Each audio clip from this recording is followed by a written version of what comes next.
Hello everyone, good evening to all of you and welcome to পঠন পাঠন।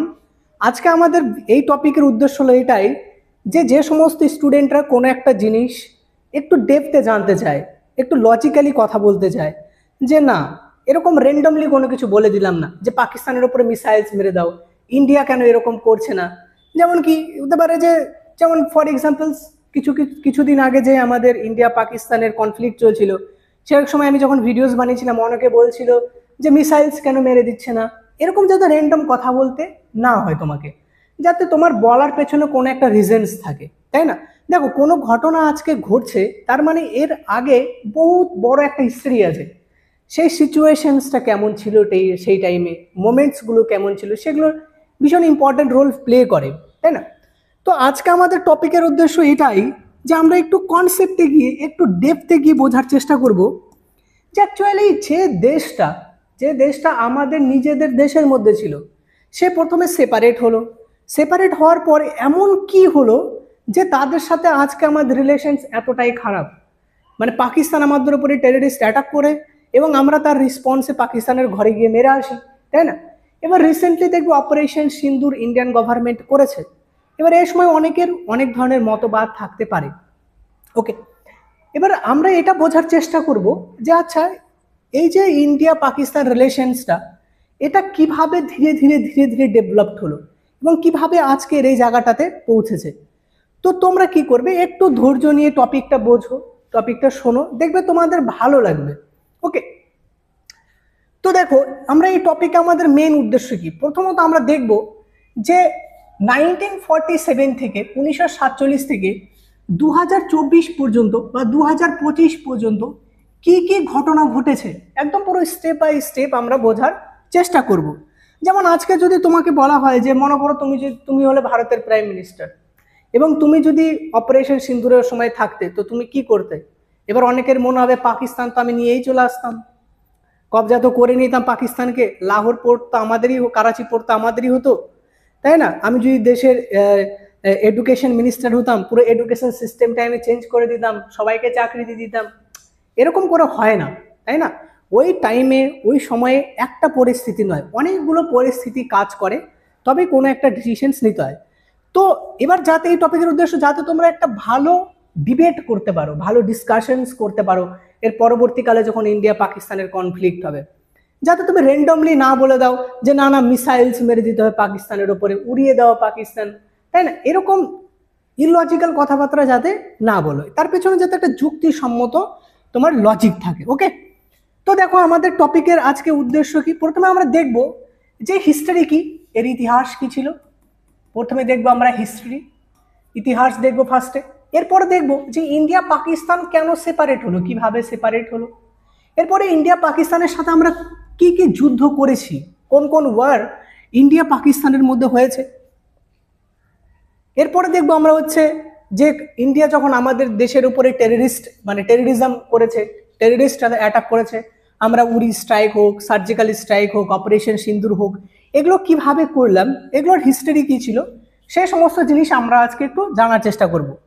তো চলো আজকের টপিক আমরা স্টার্ট করি। সো দেখো, একদম পুরো বেসিক থেকে স্টার্ট করব, কোনো যাতে তোমাদের প্রবলেম না হয়, তোমরা শুধু শোনার দিকে ভালো করে ফোকাস করো।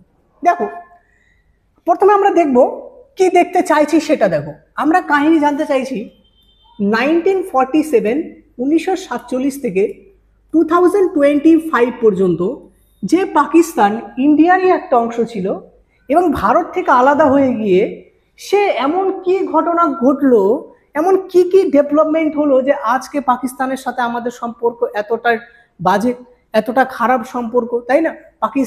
পাকিস্তান আমাদের উপরে টেররিজম ছড়াচ্ছে, কি এমন পরিস্থিতি ঘটলো, এগুলো আমাদের জিনিস জানতে হবে। তো আমরা একদম পুরো বেসিক্স থেকে তোমাকে বলবো।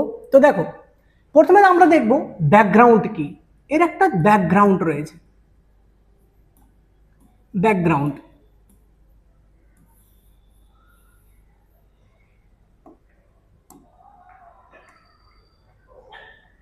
ব্যাকগ্রাউন্ড কি তোমরা ভালো করেই জানো যে ফার্স্ট ব্যাকগ্রাউন্ডে তোমরা ভালো করে জানো যে 1939 তো 1945 পর্যন্ত ওয়ার্ল্ড ওয়ার টু চলছিল, সেকেন্ড ওয়ার্ল্ড ওয়ার টু চলছিল, তাই না?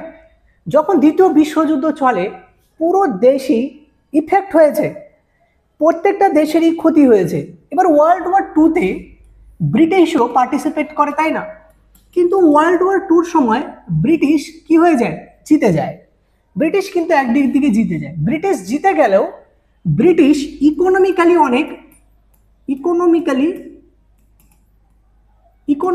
অনেক দুর্বল হয়ে পড়ে, বুঝতে পারলে? এবার যখন ইকোনমিক্যালি ব্রিটিশ দুর্বল হয়ে পড়ে, ব্রিটিশদের পক্ষে আর ইন্ডিয়াতে থাকা পসিবল নয়। ব্রিটিশ চাইছে যে তারা যত সম্ভব ভারত থেকে চলে যাবে। এবং ব্রিটিশ যখন যাবে তখন ব্রিটিশ আমাদেরকে বলে গিয়েছিল যে ওয়ার্ল্ড ওয়ার টু যখন শেষ হয়ে যাবে তখন আমাদের কি দেবে? কনস্টিটিউশন অ্যাসেম্বলি দেবে। এবং এই মতো অবস্থায় ব্রিটিশ 1946-এ ইন্ডিয়াকে কনস্টিটিউশন অ্যাসেম্বলি দেয়,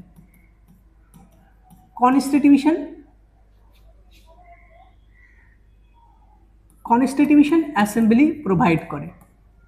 কত সালে কনস্টিটিউশন অ্যাসেম্বলি পায়? 1946-এ। কেননা ব্রিটিশ 1946-এ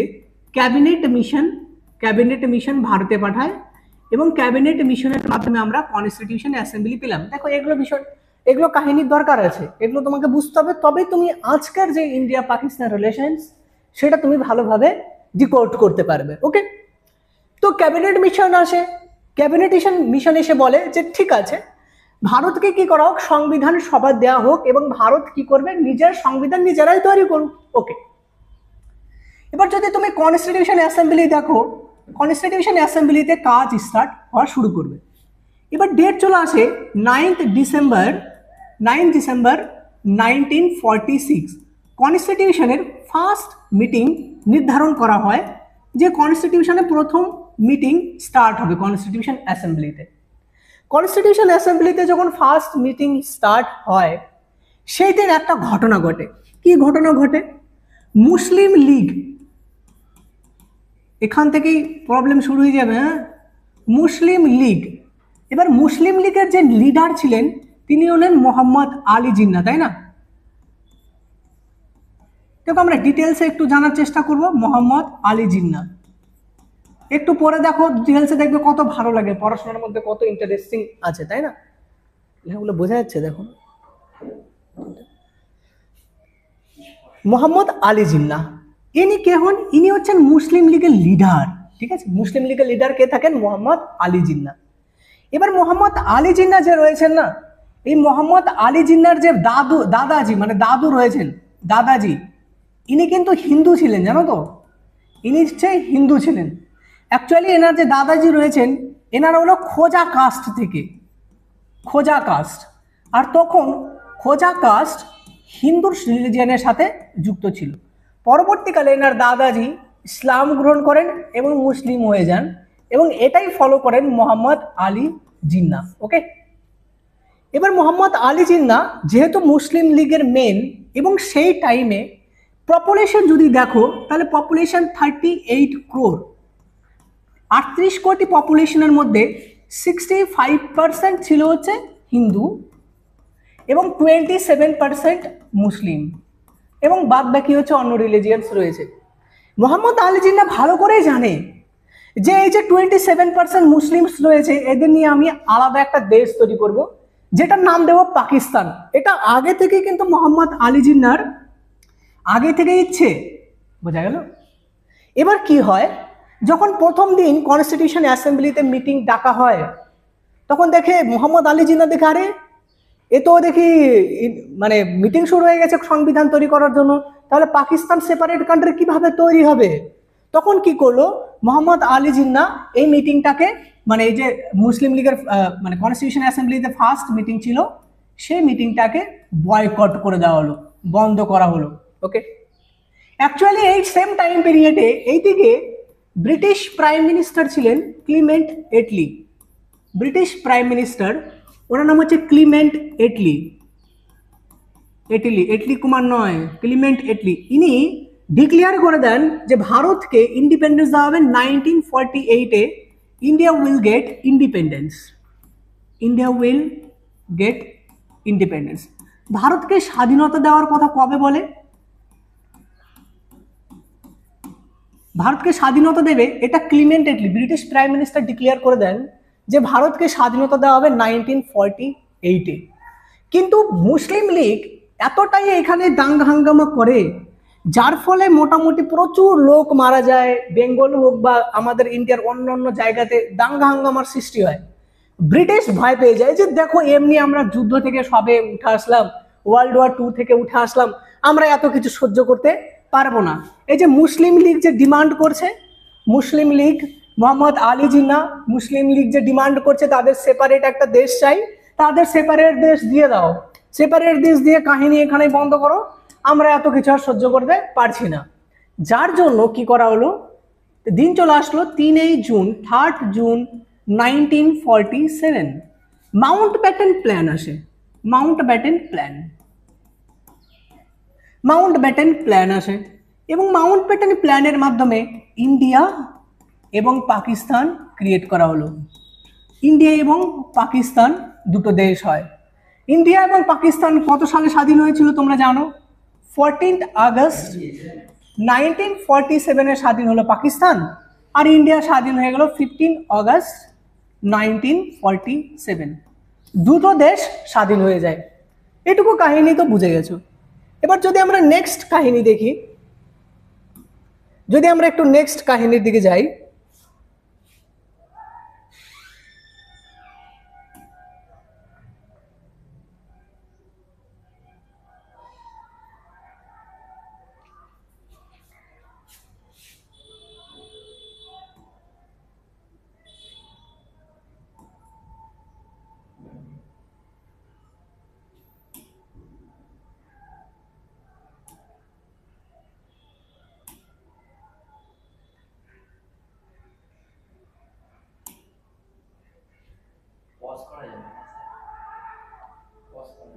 ওটা তো পজ করতে হবে না স্যার।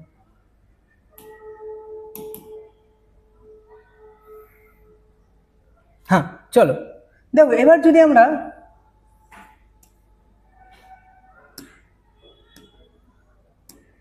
তাহলে এই পর্যন্ত কাহিনী আমরা বুঝলাম, এই পর্যন্ত দেখলাম যে আচ্ছা ঠিক আছে ব্রিটিশ কিভাবে আমাদের দেশে এসেছিল এবং কি কি ঘটনা ঘটেছিল। এখানে একটা ইম্পর্টেন্ট জিনিস হলো, আমরা ব্যাকগ্রাউন্ডে দেখছি কিন্তু এখনো, হ্যাঁ ব্যাকগ্রাউন্ডে চলছে। এরপরে কি হয়, ব্রিটিশ প্রাইম মিনিস্টার তো বলে দিল যে ঠিক আছে ইন্ডিয়া পাকিস্তান তৈরি হয়ে গেল। ব্রিটিশ যখন গেল তখন একদিকে কি তৈরি হলো, একদিকে তৈরি হলো পাকিস্তান, আর এই পাকিস্তানকে লিড করছিল কে? মোহাম্মদ আলী জিন্নাহ। আর এদিকে তৈরি হলো ইন্ডিয়া। এই টাইমে ব্রিটিশ যখন যায় তখন ব্রিটিশ বলে যে ইন্ডিয়াতে টোটাল 556 প্রভিন্স রয়েছে, ছোট ছোট ছোট ছোট প্রভিন্স, মানে যে রাজ্যগুলো রয়েছে, কিছুটা প্রিন্সলি স্টেট রয়েছে, এরকম ইন্ডিয়াতে পুরো ইন্ডিয়াতে ছোট ছোট রাজ্য রয়েছে। এবার কোশ্চেন হলো, দুটো তো সেপারেট দেশ তৈরি হয়ে গেল, একদিকে তৈরি হলো পাকিস্তান, একদিকে তৈরি হলো ইন্ডিয়া। যেমন মনে করো তোমার বাড়িতে যদি দুজন ভাই থাকে, দুই ভাই থাকো, এবং দুই ভাই যখন ভিন্ন হয়, আলাদা হয়ে যায়, জমি জায়গা যদি থাকে তাহলে দুজনের সমান ভাগে ভাগ করে নেয় না? এবার ইন্ডিয়া থেকে তো সেপারেট হয়েছে, এবার পাকিস্তানকে এত কিছু দিতে হবে। এবার বলা হলো যে ঠিক আছে, তাহলে এই যে ইন্ডিয়াতে 556টা রাজ্য রয়েছে, এই 556টা রাজ্য কে কে কোন রাজ্য পাবে? ব্রিটিশ বলে যায় যে 556টা মধ্যে কিছু প্রভিন্স রয়েছে, ব্রিটিশদের বড় বড় রাজ্য রয়েছে, কিছু প্রিন্সলি স্টেট রয়েছে, তাই না? কিছু প্রিন্সলি স্টেট রয়েছে যেখানে রাজারা চালাতো। তো এইটা এনাদেরকে, মানে এই 556টা যে রাজ্য রয়েছে এনাদেরকে বলে দিল যে দেখো ওটা তোমাদের ইচ্ছে,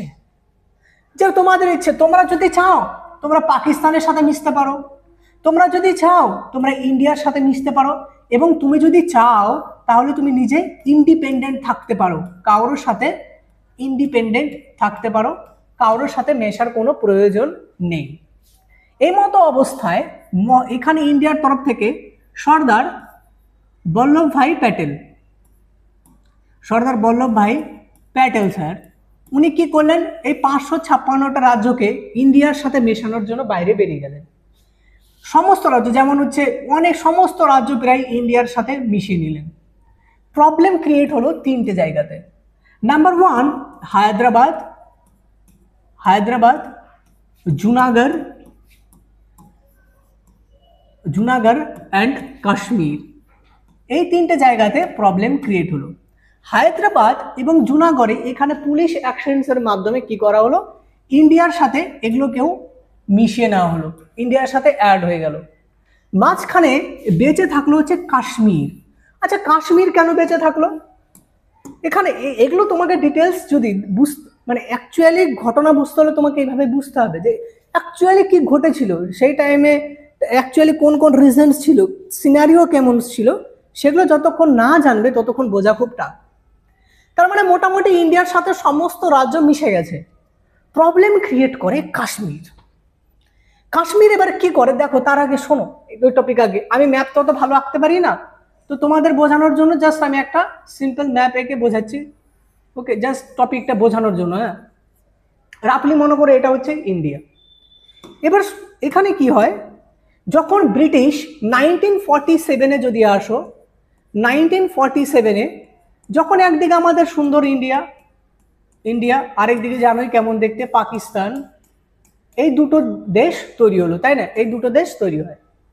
এবার 1947-এ যেহেতু দুটো দেশ তৈরি হয়ে গেছে, তখন কি করা হলো, দুটো দেশের মধ্যে যেমন জমি জায়গা যদি ভাই ভাই ভাগ হয়, তখন একটা বেড়া দিয়ে দেয় না, এই পারে আসবে না, তুমি ওই পারে যাবে না, এরকম ঝামেলা হয়।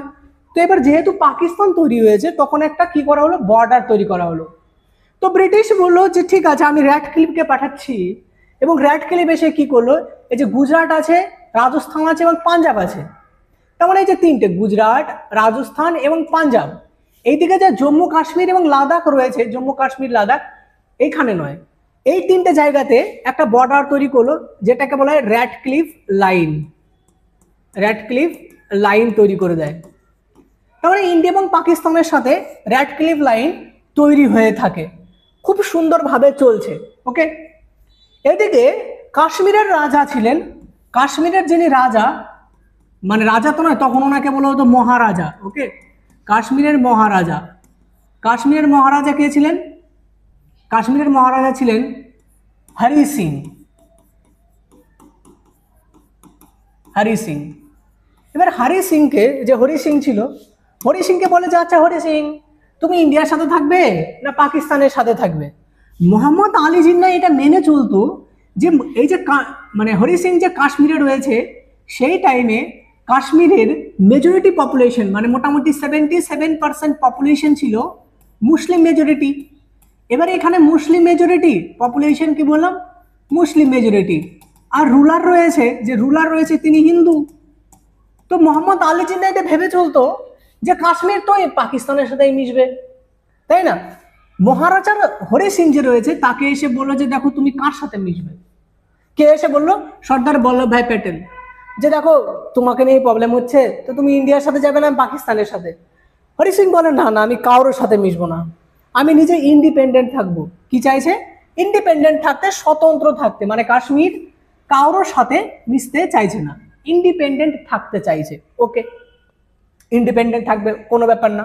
তো ইন্ডিয়ান গভর্নমেন্ট আর কিছু বলে না, ঠিক আছে, কাশ্মীর ইন্ডিপেন্ডেন্ট থাকতে চাইছে, তাহলে ইন্ডিপেন্ডেন্ট থাকুক। ওকে, এখানে একটা কথা মনে রেখো, যে এই যে হরি সিং রয়েছে, হরি সিং এর যে অপোজিশন রয়েছে, অপোজিটে যিনি ছিলেন, যিনার সাথে হরি সিং এর অতটা পাত্তা পড়তো না, মানে দুজনের ঝামেলা হতো, তার নাম হচ্ছে শেখ মুজিবুর রহমান।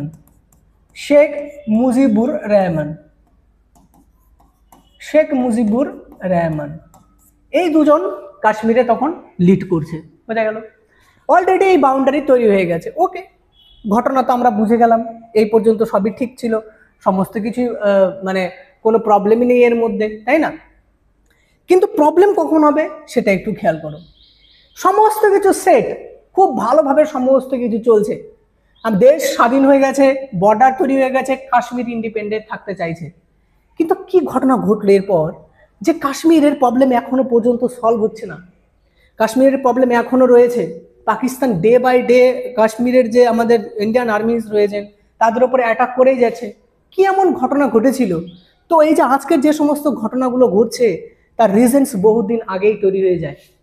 এর জন্য দেখবে একটা কথা আছে যে আজকে যদি কারোর সাথে কোনো কিছু ঘটে তার মানে সেটা আজকের জন্য ঘটছে না, সেটা যে ঘটবে সেটা বহুত দিন আগে তৈরি হয়ে গেছে, তাই না?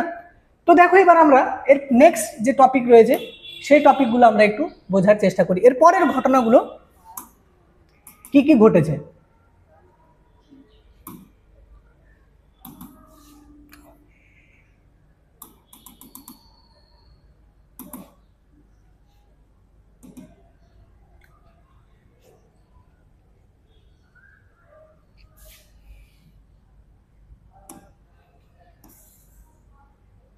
চল এবার আমরা নেক্সট ঘটনাগুলো একটু খেয়াল করি।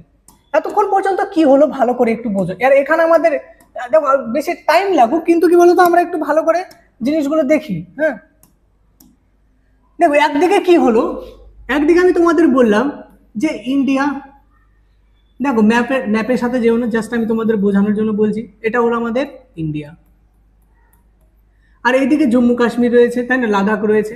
এবার এইদিকে রয়েছে কে, এইদিকে রয়েছে পাকিস্তান, পাকিস্তান ওকে।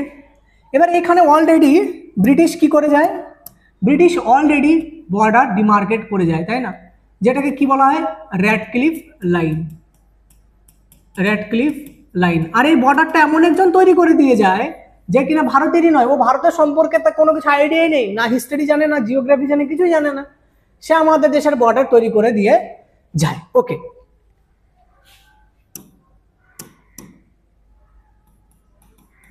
এরপরে কি হয়, এরপরে কি হলো দেখো, এরপরে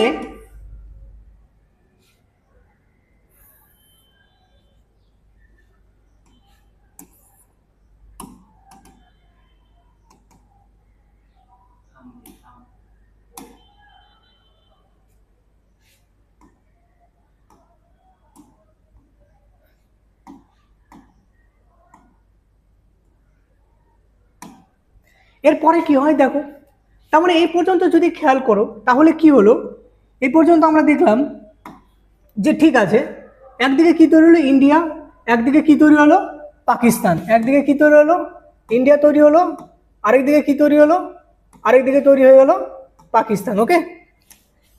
এবার কি হবে শোনো, এই মতো অবস্থায় যখন ইন্ডিয়া এবং পাকিস্তান আলাদা আলাদা হয়ে গেছে, দুজন দুজনের কাজকর্ম ঠিকঠাক করে করছে ওকে, তার মানে তুমি যদি দেখো তাহলে ইন্ডিয়া 15 আগস্ট 1947-এ ইন্ডিপেন্ডেন্স হয়ে গেল, স্বাধীনতা পেয়ে গেল। এদিকে পাকিস্তানও 14 আগস্ট 1947-এ ইন্ডিপেন্ডেন্স পেয়ে যায়, ইন্ডিপেন্ডেন্স পেয়ে যায়। আর এদিকে একটা কাহিনী দেখছিলাম, সেটা কাশ্মীর ইস্যু নিয়ে। কাশ্মীরের রাজা যে হরি সিং রয়েছে, কাশ্মীরের রাজা যে হরি সিং, সে কি থাকতে চাইছে, উনি ইন্ডিপেন্ডেন্ট ইন্ডিপেন্ডেন্ট থাকতে চাইছে ওকে। এবার এই যে পাকিস্তান রয়েছে, পাকিস্তান কি ঘটে এবার ভালো করে শুনবে, কি ঘটে শোনো। সাল চলে আসে 1947, আগস্ট মাসই চলে। এবার এই যে 14 আগস্ট রয়েছে না, 14 আগস্ট থেকে মাত্র 10 দিন হয়েছে, 24 August, 24 August 1947, Mohammad Ali Jinnah, Mohammad Ali Jinnah actually এই সময়টাতে মোহাম্মদ আলী জিন্না তার হৃদরোগে মানে ফুসফুসের রোগে আক্রান্ত ছিল। তো ডক্টর ওনাকে বলেছে যে দেখো আলী জিন্না, তোমার যদি শরীর ভালো রাখতে হয় তাহলে একটু খোলামেলা আবহাওয়া চাই, একটা সুন্দর পরিবেশ চাই, তো সেই সমস্ত জায়গাতে গিয়ে তুমি একটু বসে রেস্ট করো তাহলে ঠিক হয়ে যাবে। মোহাম্মদ আলী জিন্না পুরো পাকিস্তান খুঁজে ওইরকম জায়গা পায় না, যেরকম জায়গা তো পাকিস্তানে নেই। তো মোহাম্মদ আলী জিন্নার মনে পড়ে যে কাশ্মীর তো রয়েছে, তাই না, তাহলে কাশ্মীরে কি করা হোক, আমি কাশ্মীরে গিয়ে একটু থাকবো। তো মোহাম্মদ আলী জিন্না 24 আগস্ট 1947-এ কি করে, মোহাম্মদ আলী জিন্না পাকিস্তানের আর্মি মানে পাকিস্তানের যে secretary of Pakistan military secretary Pakistan military সেক্রেটারিকে কি বলে, বলে যে তুমি কি করো, কাশ্মীরে যাও, কাশ্মীরে গিয়ে তুমি হরি সিং এর সাথে কথা বলো। কার সাথে কথা বলতে বলে? মহারাজা হরি সিং।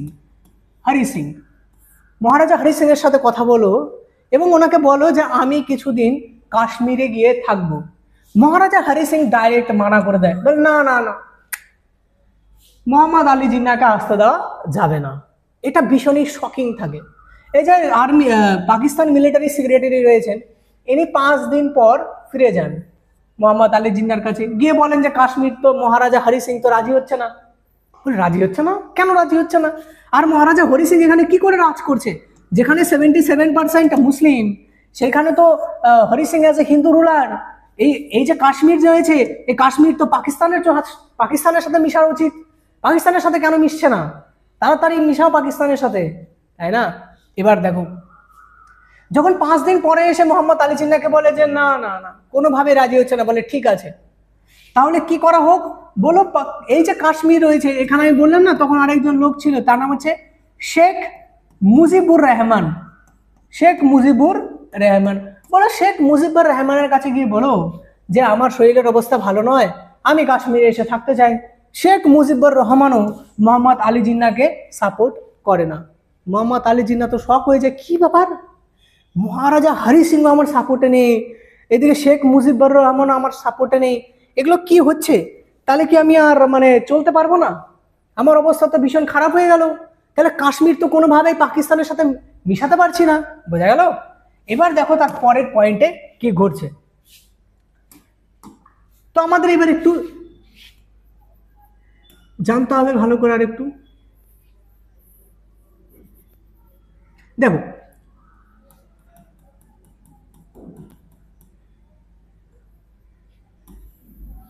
আমি বললাম যে তখন একটা বর্ডার ছিল, তাই না? বর্ডারটা কি রয়েছে? বর্ডারটা হচ্ছে শুধুমাত্র মানে গুজরাট, রাজস্থান এবং পাঞ্জাব পর্যন্ত ছিল, যার নাম হলো র্যাডক্লিফ লাইন। ওকে, র্যাডক্লিফ লাইন মনে রেখো।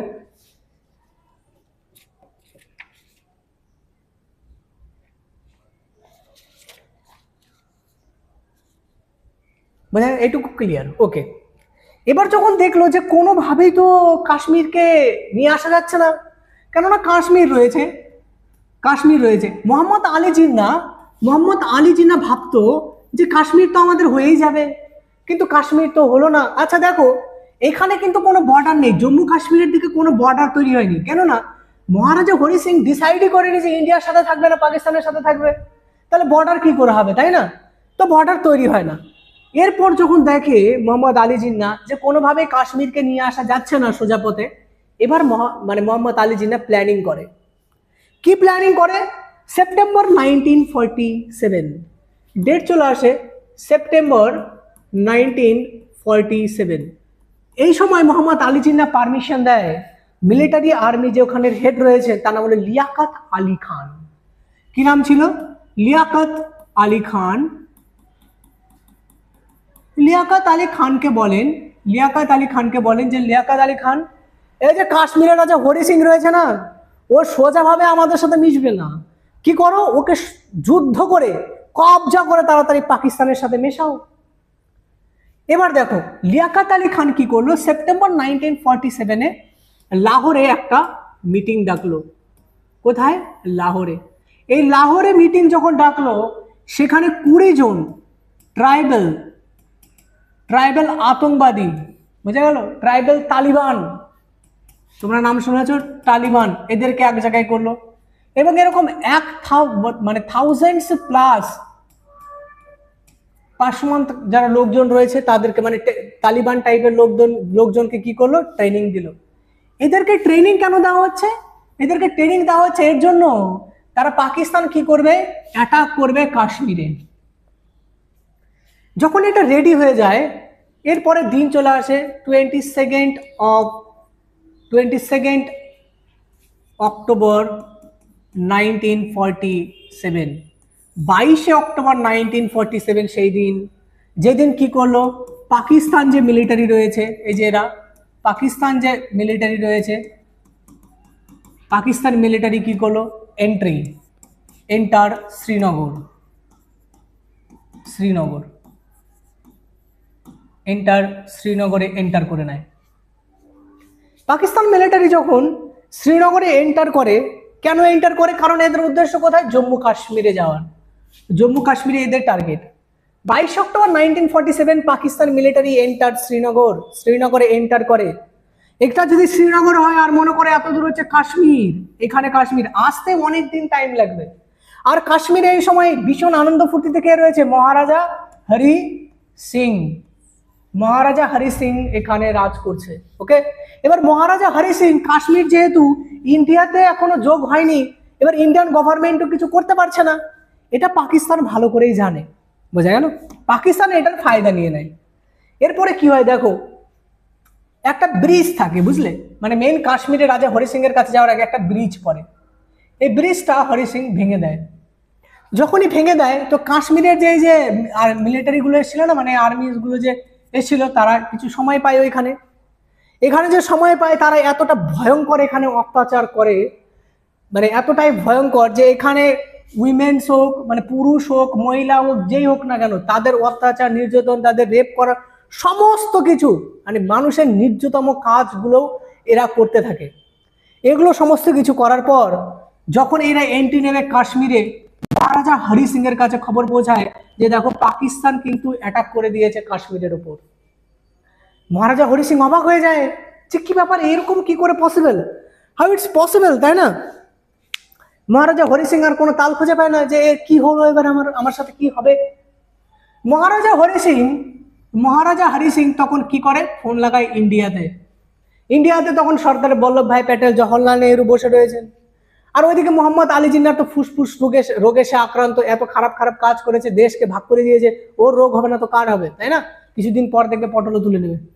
তো এবার কাশ্মীরের রাজা হরি সিং ও ইন্ডিয়ার সাথে এখনো মেশেনি, তো ইন্ডিয়ান গভর্নমেন্টও সাপোর্ট করতে পারছে না, তাই না? ইন্ডিয়ান আর্মিও যেতে পারছে না।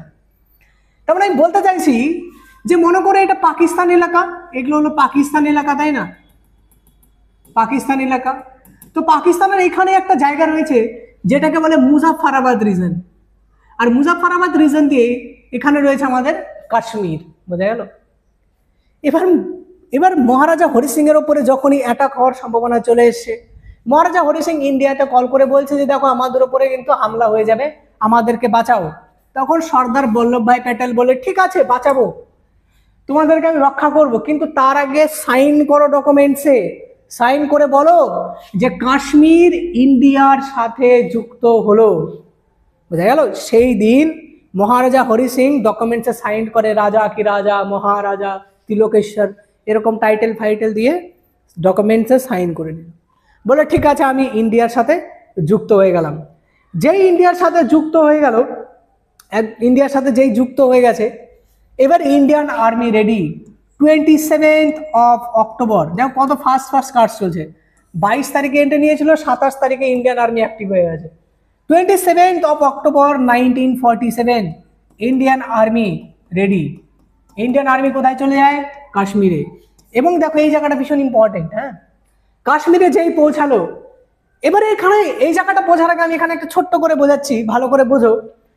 এদিকে ইন্ডিয়ান আর্মি কি করলো, 27 অক্টোবর 1947 অপারেশন লঞ্চ করলো। ঠিক আছে, অপারেশন লঞ্চ করে দেয়, এবং অপারেশনটার যে নাম থাকে সেটা হলো অপারেশন জ্যাক। Operation Jack. আচ্ছা, এই জায়গাটা আমরা একটু বুঝি। হ্যাঁ, দেখো এটা মনে করো ইন্ডিয়া পাকিস্তানের বর্ডার। ওকে, এখানে রয়েছে কাশ্মীর, আর এই পাশে হলো পাকিস্তান, আর এই পাশে পাকিস্তানের একটা জায়গা আছে যেটাকে বলা হয় মুজাফফরাবাদ রিজন। আর এইদিকে হলো পাকিস্তান। তো ব্যাপারটা হচ্ছে কি বলতো, যে পাকিস্তান রয়েছে, ওই পাকিস্তান কি করে, পাকিস্তান এন্টার করে দিয়েছে কাশ্মীরের উপরে। বোঝা গেল? ঢুকে গেছে কাশ্মীরের। ইন্ডিয়ান মিলিটারি অপারেশন জাকের মাধ্যমে, আর অপারেশন জাকের যিনি নেতৃত্ব দিচ্ছিলেন ওনার নাম হলো রঞ্জিত রয়। কমান্ড কে করছিলেন? রঞ্জিত রয়। জানো তো এই রঞ্জিত রয় প্রধান ব্যক্তি, ইনি ফার্স্ট ইন্ডিয়ান যেনাকে পরমবীর চক্র দ্বারা সম্মানিত করা হয়েছে। উদ্যম সাহসের জন্য, কেননা এই অপারেশন ঝাঁকের মধ্যে ইনি শহীদ হয়ে যান, আর এর জন্য মানে সর্বোচ্চ বলে দেওয়ার জন্য ওনাকে পরমবীর চক্র দেওয়া হয়েছে। অপারেশন জ্যাক্স যখন লঞ্চ করে, ইন্ডিয়ান আর্মি কাশ্মীরে চলে আসলো, ইন্ডিয়ান আর্মি কাশ্মীরে চলে আসলো। আর এইখানে চটটা এই যে পাকিস্তান আর্মি রয়েছে না, ওরা পাকিস্তান আর্মি মনে করে এখানে রয়েছে, সাথে সাথে গুলো পাকিস্তান আর্মি। ওকে, ইন্ডিয়ান আর্মি কি করে, এগুলোকে মারতে মারতে মানে মারতে মারতে এদেরকে বাড়িতে পাঠানো শুরু করে, মারতে মারতে মারতে মারতে ভাগ ভাগ ভাগ। ইন্ডিয়াতে এসে মস্তানি, তার মানে কি এই কাশ্মীরে ঢুকে গেছিল পাকিস্তান আর্মি, এদেরকে মারতে মারতে মারতে মারতে তাদের ঘর পর্যন্ত পৌঁছে দিয়ে আসার কথা। কিন্তু এই মতো অবস্থায় পণ্ডিত জওহরলাল নেহরু উনি কোথায় চলে যান, উনি চলে যান ইউএনএতে, ইউনাইটেড নেশনসে। ইউএনএতে গিয়ে বলেন যে যুদ্ধটা তাড়াতাড়ি এখানে সিজ ফায়ার করান, ইন্ডিয়া পাকিস্তানের যে যুদ্ধ হচ্ছে এটা বন্ধ করান, পাকিস্তানকে বোঝান যে এত বাড়াবাড়ি যাতে না করে, যাতে চুপচাপ সরে যায়। যখন ইউএনএতে যায়, এদিকে ইন্ডিয়ান আর্মি মারতে মারতে একদম পুরো পাকিস্তান পর্যন্ত পাঠিয়ে দেবে কাশ্মীর রিজনের, তখন ইউএনএ থেকে পারমিশন আসে যে যুদ্ধটা বন্ধ করা হোক। যে জায়গাটাতে যুদ্ধ বন্ধ করা হলো, মনে করে এখানে বন্ধ করা হলো যুদ্ধটা, এখানে তারপর বর্ডার তৈরি করা হলো জম্মু কাশ্মীর এবং লাদাখের উপর, যে বর্ডারটার নাম দেওয়া হলো LOC, লাইন অফ কন্ট্রোল। তার মানে কাশ্মীরের 1/3, কাশ্মীরের 1/3 মানে 3 ভাগের 1 ভাগ পাকিস্তানের কাছে চলে যায়। এবং যে 1 ভাগ যায়, সেই যে 1 ভাগটার নাম, সেই জায়গাটা মানে এই যে 1 ভাগ পাকিস্তান পেয়ে গেল না, মনে করে এই জায়গাটা পাকিস্তান পেয়ে গেল, এই জায়গাটাকে আমরা বলি POK, পাকিস্তান অকুপাইড কাশ্মীর, মানে পাকিস্তান অকুপাই করে নিয়েছে, পাকিস্তান অকুপাইড কাশ্মীর। এবার পাকিস্তান এই জায়গাটাকে কি বলে বলো তো, আজাদ কাশ্মীর, বলছে আমরা আজাদ করে নিয়েছি, আজাদ কাশ্মীর। আর আজাদ কাশ্মীর কোন জায়গাটা, মুজাফফরাবাদ রিজেন্সি হচ্ছে আজাদ কাশ্মীর, বোঝা গেল। এবার এর জন্য তাদের স্বপ্নে সবসময় থাকে যে আমরা তো কাশ্মীরের পুরোটাই দখল করে নিয়েছিলাম, তো আমরা শুধু 1 ভাগ পেয়েছি, 2 ভাগ পাইনি। আরে ভাগ্য ভালো 1 ভাগ রয়েছে, ইউএনএ যদি মাঝখানে না আসতো একদম পুরো ঘর পর্যন্ত ভাত খাইয়ে দিয়ে আসতো, বোঝা গেল। তো এটা হচ্ছে ব্যাপার, তখন বর্ডার তৈরি করা হলো, এটুক পর্যন্ত বুঝে গেছো। এর মধ্যে এই যে ঘটনা ঘটছে না, এত কিছু শোনার পর না মোহাম্মদ আলী জিন্নাহ সহ্য করতে পারে না, তার উপরে বেচারা রোগ চলছিল, শরীর খারাপ ছিল। তো 11 সেপ্টেম্বর 1948 আস্তে আস্তে 11 সেপ্টেম্বর 1948 আস্তে আস্তে মোহাম্মদ আলী জিন্নাহ এহ দুনিয়া ত্যাগ করেন, বুঝে গেছে, ইনি মারা যান। এরপরে কাহিনী মরে যায়। তার মানে ফার্স্ট ওয়ার কিভাবে শুরু হলো বুঝতে পেরেছো। তো ওটাই ছিল প্রথম যুদ্ধ 1947 to 1948, বোঝা গেল। তাহলে এটা তো তোমরা বুঝে গেছো, এটুকুর মধ্যে আর কোনো সমস্যা নেই। এইদিকে মোহাম্মদ আলী জিন্নাহ মারা যায়, সমস্ত কিছু ঠিক আছে, যুদ্ধও থেমে যায়, ইন্ডিয়া পাকিস্তান তৈরি হয়ে যায়, খুব সুন্দর, নাইস, বোঝা গেল। এবার এবার শোনো কি হয়। এবার মোহাম্মদ আলী জিন্নাহর পরে পাকিস্তানে একজন, তখন মিলিটারির যে হেড থাকে, মিলিটারির যে মানে হেড, তার নাম কি ছিল বলতো, ইয়াউব খান। ওকে, এরপরে কি ঘটনা ঘটে সেগুলো দেখো।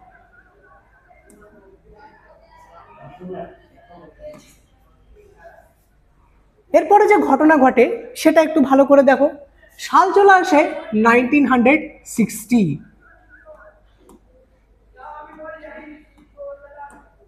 এরপরে কাহিনী আসবে 1960, 1960। 1960-তে কি ঘটে একটু ইতিহাস দেখো। 1960-তে এইদিকে পাকিস্তানে মিলিটারি চলে আসে, মিলিটারি রাজ চলে, মিলিটারি কুই স্টার্ট হয়, মানে মার্শাল ল দ্বারা পাকিস্তান চলে। আর পাকিস্তানকেই মিলিটারি যে হেড করেন তার নাম হলো ইয়াউব খান, ইয়াউব খান। ইয়াউব খানের নেতৃত্বে এবার ইন পাকিস্তান রুল করছে। ওকে, দেখো 1947 to 1948, 1947 to 1948 পর্যন্ত আমরা ওয়ার দেখলাম, একটা যুদ্ধ দেখলাম। ফার্স্ট ওয়ার যেটা ইন্ডিয়া পাকিস্তানের সাথে হয়েছিল, ফার্স্ট ওয়ার। এই যুদ্ধের মাধ্যমে ইন্ডিয়া এবং পাকিস্তানের বর্ডার তৈরি হলো, তাই না, কাশ্মীর আমাদের পার্ট হয়ে গেল, এটা তো আমরা বুঝে গেলাম। এর মধ্যে তোমাদের আই থিঙ্ক কোনো সমস্যা নেই। এরপরে পাকিস্তানের নতুন প্রেসিডেন্ট বা পাকিস্তানের যে নেতৃত্ব দেন সেটা হলো ফিল্ড মার্শাল ইয়াউব খান, ইনি পাকিস্তানের ফিল্ড মার্শাল ছিল। আমি জানি না এনারা নিজেরাই নিজেদের টাইটেল দিয়ে দেয় ফিল্ড মার্শাল হেন তেন, বহুত মানে ইয়ে লাগিয়ে নেয়, চক্র টক্র লাগিয়ে নেয়, মানে বহুত কিছু, সব যুদ্ধে তো হেরেছে আর বড় বড় চক্র লাগিয়ে নিয়েছে তাদের ড্রেসে। হ্যাঁ, তো ইয়াউব খান ভাবে যে ঠিক আছে, বুঝলাম ইন্ডিয়া পাকিস্তানের সাথে যুদ্ধ হয়েছে, বুঝে গেছি, কিন্তু ওরা না, ওদের মাথা থেকে এটা বেরোয়নি যে কাশ্মীর ওর স্বপ্নেও আছে, কাশ্মীর ওদের, কিন্তু কাশ্মীর ওদের নয়, দেখবে এরপরে আমরা দেখবো। নেক্সট, ইয়াউব খান ভাবে, বুঝে ঠিক আছে কোনো ব্যাপার নয়, কিন্তু ইয়াউব খান খুব ট্যালেন্টেড লোক। ও ভাবলো যে পাকিস্তানকে যদি চলতে হয়, পাকিস্তানকে যদি ঠিক করে চলতে হয়, তাহলে পাকিস্তানকে কি করতে হবে, ইকোনমিক্যালি স্ট্রং হতে হবে, ইকোনমিক্যালি স্ট্রং হতে হবে। দেখো আমরা এমন একটা সময়ের মধ্যে দিয়ে এটা পার হচ্ছে যে টাইমে ইন্ডিয়ার কিন্তু মানে ইন্ডিয়াতে আনটাচেবিলিটি বলো, ইনইকুয়ালিটিস বলো, পভার্টি বলো, এগুলো সমস্ত কিছু রয়েছে। এই সমস্ত সিচুয়েশনের মধ্যে আমাদের দেশ চলছে, সেরকম কোনো টেকনোলজিও তখন ডেভেলপমেন্ট হয়নি, তাই না?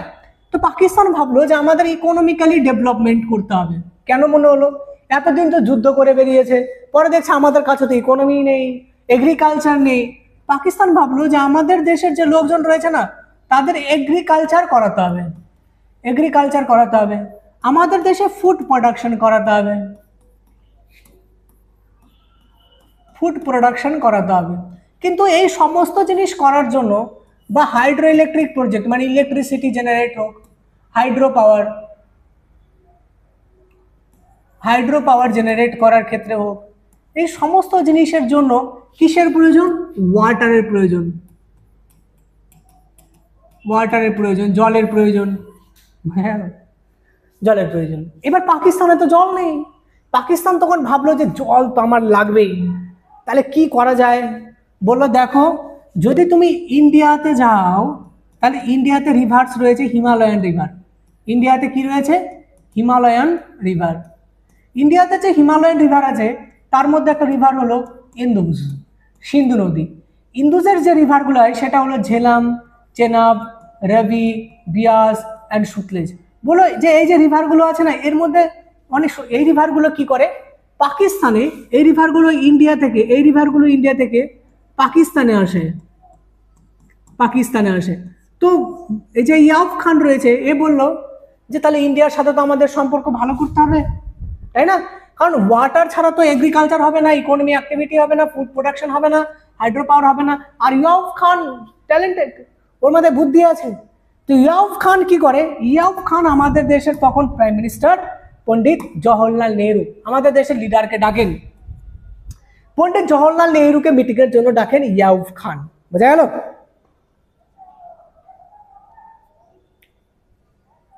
ইয়াউব খান কি করলো, মিটিং এর জন্য ডাকবে। তো এইদিকে ইয়াউব খান পাকিস্তান ফিল্ড মার্শাল বা তখনকার পাকিস্তানের মেন ইয়াউব খান প্লাস কাকে ডাকলেন, পন্ডিত জওহরলাল নেহরু।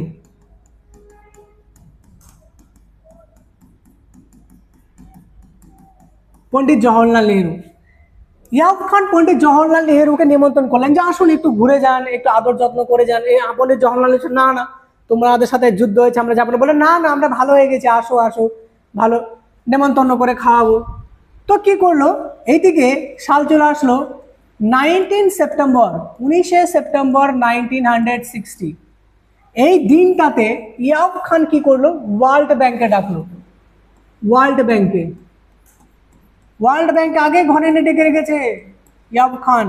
ওয়ার্ল্ড ব্যাংকে ডেকে এনে ইয়াউব খান জওহরলাল নেহরুকে বলছেন যে স্যার, আপনাদের যে রিভার আছে না, ইন্দাস, ঝেলাম অ্যান্ড চেনাব, কোন রিভার? এই তিনটে রিভার, সিন্ধু নদী, ঝেলাম রবি এবং চেনাব নদী, এই যে তিনটে রিভার রয়েছে, ইন্দাস, ঝেলাম এবং চেনাব, এই তিনটে রিভারের যে জলগুলো রয়েছে না, সেগুলো কি করুন, এই তিনটে রিভারের জলগুলো পাকিস্তানের দিকে ছেড়ে দিন।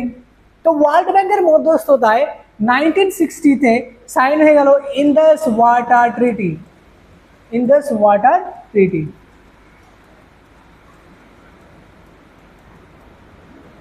ইন্দাস ওয়াটার ট্রিটি সাইন হয়ে যায়, বুঝতে পেরেছো?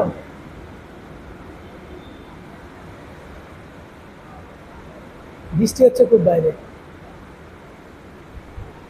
এবার ইন্দোস ওয়াটার ট্রিটি যখন সাইন হয়, আর তোমরা জানো অপারেশন সিন্দুরের পরেই যে অপারেশন সিন্দুর হয়েছে সেখানে ইন্দোস ওয়াটার ট্রিটি ক্যান্সেল করা হয়েছে। তার মানে কি? তার মানে বলতে চাইছি ইন্দোস ওয়াটার ট্রিটি ক্যান্সেল করা হয়েছে, তার মানে হলো এটাই যে এখন এই তিনটে নদীর যে জল রয়েছে না, এই তিনটে রিভারের যে জল, ইন্দোস, জেনাব আর রবি, এই তিনটে রিভারের জল আর দেওয়া হবে না পাকিস্তানকে। বুঝতে পেরেছো? তাহলে এই পর্যন্ত পাকিস্তানের সাথে সম্পর্ক আমাদের ঘটে যে ঠিক আছে, ইন্দোস ওয়াটার ট্রিটি সাইন হয়ে যায়, কোনো রকমের যুদ্ধ নয়, কোনো ঝামেলা নয়, ইন্ডিয়ার সাথে পাকিস্তানের সম্পর্ক আবার ভালো হতে শুরু করে। কিন্তু পাকিস্তান, এদের লেজ কোনোদিনও সোজা হবে না। এরপর ইন্টারেস্টিং কিছু ঘটনা ঘটে যার ফলে ইন্ডিয়া পাকিস্তানের সম্পর্ক এরকম আজকে দেখা দেয়। ওকে, কি ঘটনা ঘটে দেখো। দেখুন, ইন্দোস ওয়াটার ট্রিটি সাইন হয়ে গেছে, আমরা তো ভালোভাবে পাকিস্তানকে জল দিয়েছি না, যে ওখানে 70% পপুলেশন এগ্রিকালচারের উপরে নির্ভর করে। আর আমরা যদি তাদেরকে কোনো রকমভাবে সাপোর্ট না করি, যদি জল না দেয়, তাহলে এগ্রিকালচার না করে মারা যেত। তো আমরা তাদেরকে কি করলাম? ওয়াটার দিলাম, জল দিলাম। কিন্তু পাকিস্তান আমাদের সাথে কি করবে দেখো। এরপরে সাল চলে আসে 1962। 1962তে কিছু ঘটনা ঘটে। দেখো, 1962 না লিখে তোমরা লেখো এরপরে যে, তার মানে সেকেন্ড ওয়ার্ড যেটা হবে সেটা হলো 1965। 1965-এ যুদ্ধ হবে, সেটা হলো Indo Pakistan war. Indo Pakistan war. এবার কোয়েশ্চেন হলো যে 1965-এ পাকিস্তান কি করে সাহস পেল? পাকিস্তান কি করে সাহস পেল যুদ্ধ করার, তাই না? কি করে পসিবল? ঘটনাটা কি ঘটে শোনো।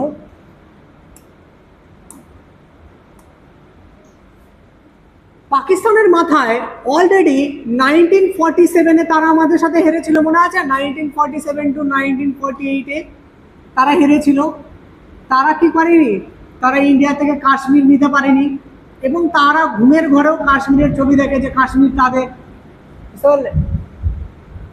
এই টাইমে 1965-এর আগে 1962-তে ইন্ডিয়া চায়নার সাথে যুদ্ধ করে। ইন্ডিয়া চায়না ওয়ার হয়, এবং এই ইন্ডিয়া এবং চায়না যুদ্ধে ইন্ডিয়া কিন্তু হেরে যায়। বোঝা গেল? ইন্ডিয়া কমজোর হয়ে যায়।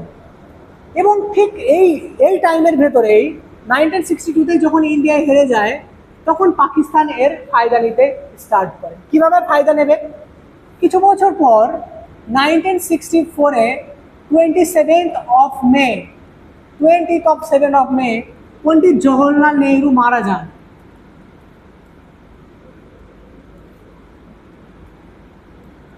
নেহরুজি এই টাইমে মারা যান। ওকে, তো পাকিস্তান এবার অপরচুনিটি খুঁজে পায়। কি অপরচুনিটি খুঁজে পায়? যে ভারত না চায়নার সাথে যুদ্ধে হেরেছে। 1964-এ আমাদের প্রাইম মিনিস্টার যিনি ছিলেন পন্ডিত জওহরলাল নেহরু, ইনি মারা গেছেন। এবং নেক্সট যিনি প্রাইম মিনিস্টার হয়ে আসেন ভারতের, তিনি কে ছিলেন? লাল বাহাদুর শাস্ত্রী।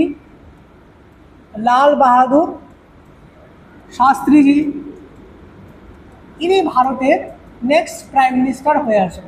বুঝতে পারলেন? নেক্সট প্রাইম মিনিস্টার হয়ে আসেন লাল বাহাদুর শাস্ত্রী। তো লাল বাহাদুর শাস্ত্রী এইদিকে প্রাইম মিনিস্টার হলেন, আর এইদিকে ইন্ডিয়ার সাথে চায়নার সাথে যুদ্ধে আমরা হেরে গেছি। এর ফায়দা নিতে চায় পাকিস্তান। পাকিস্তান ভাবে এটাই তো সব থেকে বড় সুযোগ কাশ্মীরটাকে নিজের হাতে করে নেওয়ার। কিন্তু কাশ্মীরকে কি করে নেবে? এর জন্য কি করে পাকিস্তান 1964-এ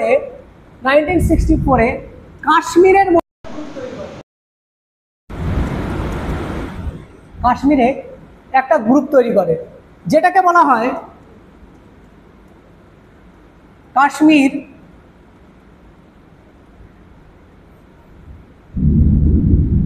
কমিটি। সেখানে একটা পাকিস্তান তৈরি করছে। এটা কোথায় তৈরি করছে? 1964-এ কাশ্মীরেই তৈরি করছে। বোঝা গেল? কাশ্মীরেই তৈরি করছে, যেটাকে বলা হয় কাশ্মীর পাবলিসিটি কমিটি। আগে সরাসরি যুদ্ধতে আসে না পাকিস্তান, আগে প্রথমে মহল তৈরি করে। মহল কি তৈরি করছে বুঝতে পারছো? একটা হলো 1964-এ পাকিস্তান কি করছে, কাশ্মীরে মহল তৈরি করছে। মহল, বোঝা গেল? মহল তৈরি করলো কি, যে কাশ্মীরে কাশ্মীর পাবলিসিটি কমিটি তৈরি করলো। এখানে পাকিস্তানের লোকজন এই কাশ্মীর পাবলিসিটি কমিটিতে ছিল। এই কমিটির কাজ ছিল কি, এই কমিটির কাজ ছিল কাশ্মীরের মধ্যে থেকে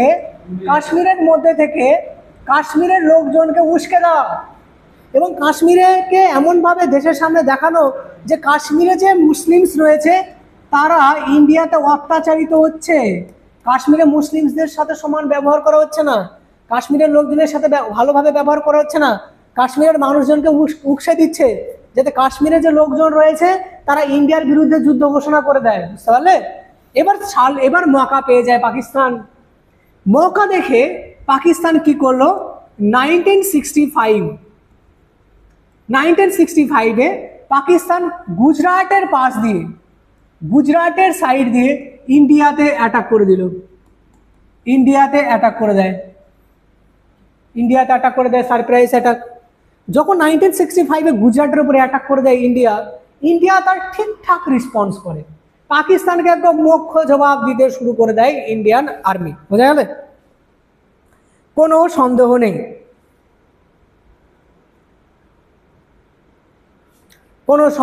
নেই, বোঝা গেল? ওকে, নেক্সট কি ঘটলো এরপর? এই যে যুদ্ধটা রয়েছে 1965-এ, সেকেন্ড ওয়ার ইন্ডিয়া পাকিস্তানের সাথে, এই যুদ্ধের সময় কি হয়েছিল, ইন্ডিয়া রেসপন্স করে ঠিকঠাক, একদম পুরো পাকিস্তানকে একদিক থেকে ধোলাই করতে শুরু করে।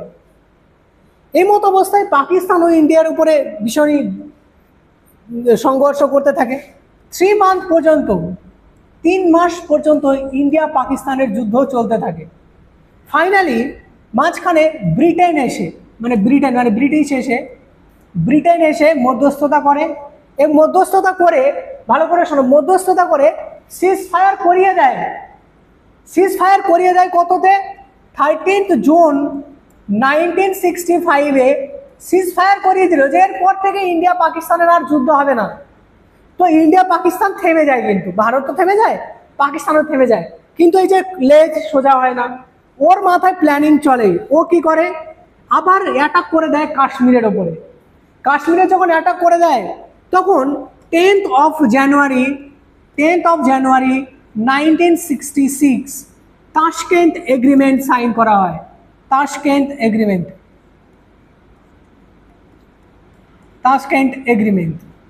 এই তাশকেন্ট এগ্রিমেন্ট সাইন হয়েছিল কার মধ্যে, লাল বাহাদুর শাস্ত্রী এবং পাকিস্তানের প্রেসিডেন্ট ইয়াউব খান। তাশকেন্ট এগ্রিমেন্টের মাধ্যমে এই যুদ্ধটা বন্ধ হয়ে যায়। প্রতিজ্ঞা করে এরপর ইন্ডিয়া পাকিস্তান বর্ডারে আর কোনো কনফ্লিক্ট করবে না, যখনই কোনো কিছু করতে হবে দুজনে ডিবেট করে কোনো প্রবলেমের সলিউশন করা হবে। আর তাশকেন্ট এগ্রিমেন্ট রয়েছে না, এই তাশকেন্ট এগ্রিমেন্ট কোথায় হয়েছিল বলো তো, উজবেকিস্তান, যেটা ইউএসএসআর এর পার্ট ছিল। এই টাইমে পাকিস্তান আরও কেন সাপোর্ট পেয়ে যায় জানো তো, কেননা সেই সময় ইউএসএসআর এবং ইউএসএ এই দুটো দেশ কোল্ড ওয়ার চলে। কোল্ড ওয়ার মানে কি বলতো, যুদ্ধ নয়, যুদ্ধের মতো পরিস্থিতি, যেমন হাজব্যান্ড ওয়াইফের মনোমালিন্য হয় না, মারামারি করছে না, কিন্তু দুজনে মুখ ফুলিয়ে রয়েছে, আমিও কথা বলবো না, ওও কথা বলবে না, তো হুপ করে রয়েছে দুজনে। আর এদিকে ইউএসএ দেখে এই যে পাকিস্তান রয়েছে, একে আমরা ইউজ করতে পারি, তাই না? তখন কি করে ইউএসএ পাকিস্তানকে অনেক মানে ফাইটার জেট দেয়, অনেক তোমার গান দেয়, বন্দুক টন্দুক সমস্ত কিছু টেকনোলজি পাকিস্তানকে প্রোভাইড করে, যার ফলে পাকিস্তান সাহস পায়। আর অলরেডি ইন্ডিয়া চায়নার সাথে হেরে গেছে, আমাদের প্রাইম মিনিস্টার মারা গেছে এবং নতুন প্রাইম মিনিস্টার এসছেন, এর ফায়দা পাকিস্তান নিতে চায়। কিন্তু পাকিস্তান ভুলে যায় যে ইন্ডিয়াতে ইন্ডিয়ান আর্মিস রয়েছে, তাই না? মারতে মারতে একদম পুরো সোজা করে দেয়। ফাইনালি তাশকেন্ট এগ্রিমেন্ট 1966-এর মাধ্যমে ইন্ডিয়া পাকিস্তান যুদ্ধ বন্ধ হয়ে যায়। এবার মনে করা হলো ঠিক আছে, এরপর থেকে হয়তো ইন্ডিয়া পাকিস্তানের সিচুয়েশন ভালো হওয়ার শুরু হবে, কিন্তু হয়তো পাকিস্তান তো ঠিক হওয়ার রাস্তায় আসবে না। তখন কি করা যায় কি করা যায় কি করা যায় এটা ভাবতে শুরু করলো যে পাকিস্তান তো কোনো মতেই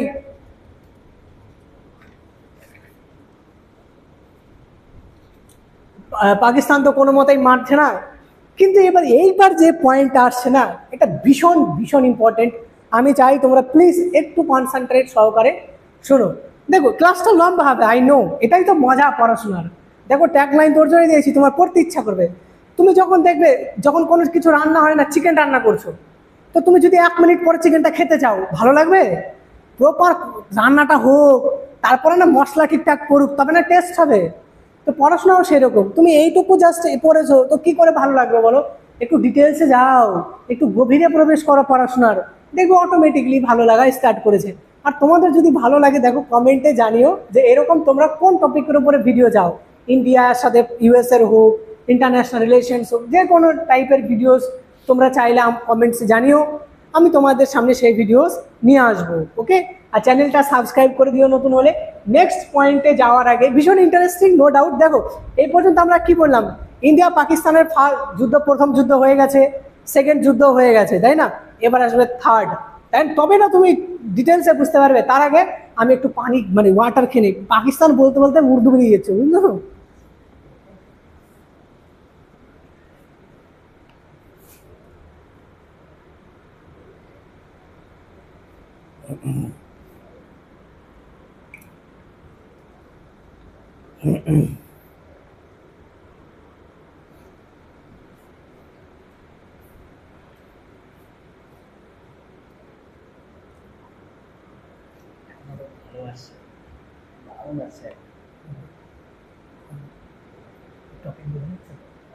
টপিক বোঝা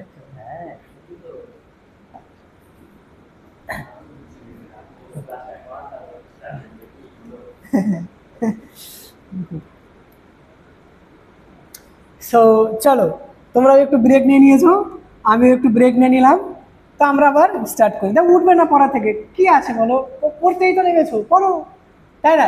এবার এবার কাহিনী ভীষণ ভীষণ ভীষণ ইম্পর্টেন্ট। ঠিক আছে, কেন ইম্পর্টেন্ট? এবার পাকিস্তানের সাথে আমাদের ডাইরেক্ট যুদ্ধ হবে না। আমরা ডাইরেক্ট কিন্তু পাকিস্তানের সাথে এবার যুদ্ধ করতে চাইনি। পাকিস্তান আগ বাড়িয়ে আমাদের সাথে যুদ্ধ করতে চাইছে, আমরা কোনোবারই পাকিস্তানকে আগে আগে অ্যাটাক করিনি। দেখো মনে রেখো, সালটা চলে আসে এবার 1971।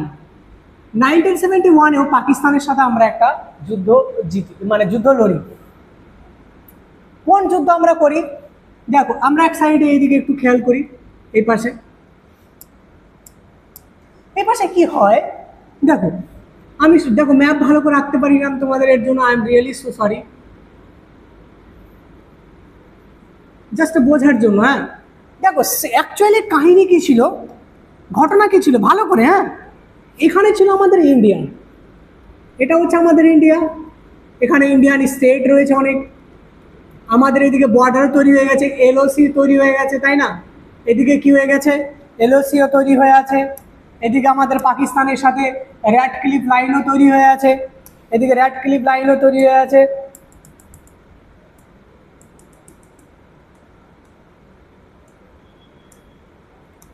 এদিকে রেড ক্লিফ লাইন তৈরি হয়ে আছে একদিকে, এদিকে আমাদের এলওসি তৈরি হয়ে আছে। কোনো সমস্যা নেই, পাকিস্তানের সাথে আমরা বর্ডার একদম ঠিকঠাক করে, পাকিস্তানের সাথে বর্ডার আমরা একদম পুরো ঠিকঠাক করে করে নিয়েছি, বুঝা গেছে? তোমরা ভালো করেই জানো যে এই এই জায়গাটার, এই লোকেশনটার ইম্পর্টেন্ট অনেক বেশি। এইদিকে কি রয়েছে বলো তো? এদিকে রয়েছে ইন্ডিয়ান ওশিয়ান। কি রয়েছে? Indian ocean, Indian ocean. Okay, এইদিকে যদি তুমি খেয়াল করো, এই পাশে যদি আসো, তাহলে তুমি এখানে কি দেখতে পাবে? এখানে পাবে তুমি, এইদিকে পাবে তুমি অ্যারাবিয়ান সি,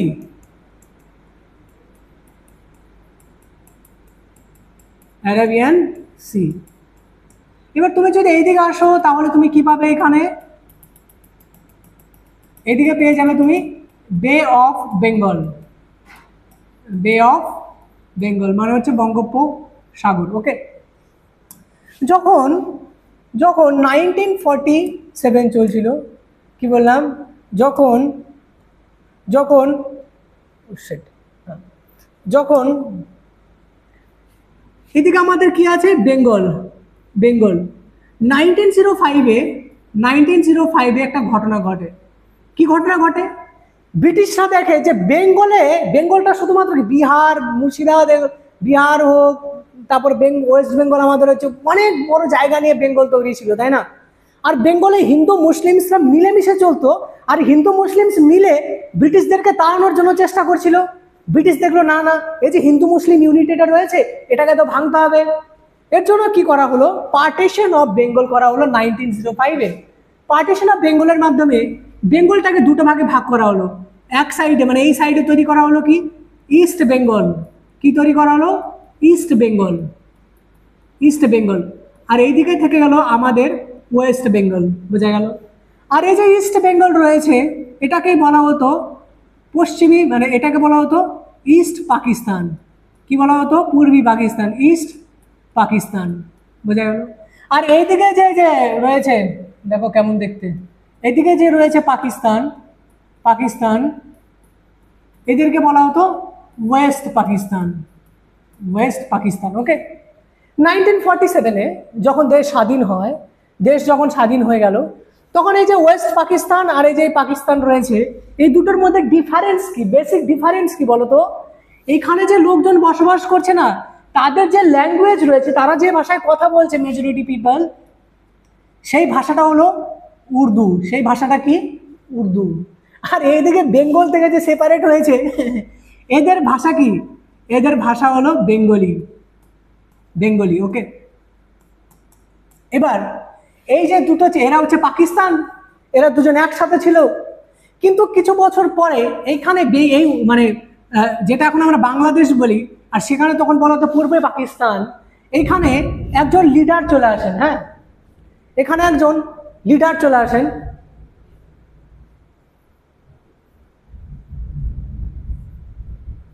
এখানে একজন লিডার আছেন, তার নাম হলো শেখ মুজিবুর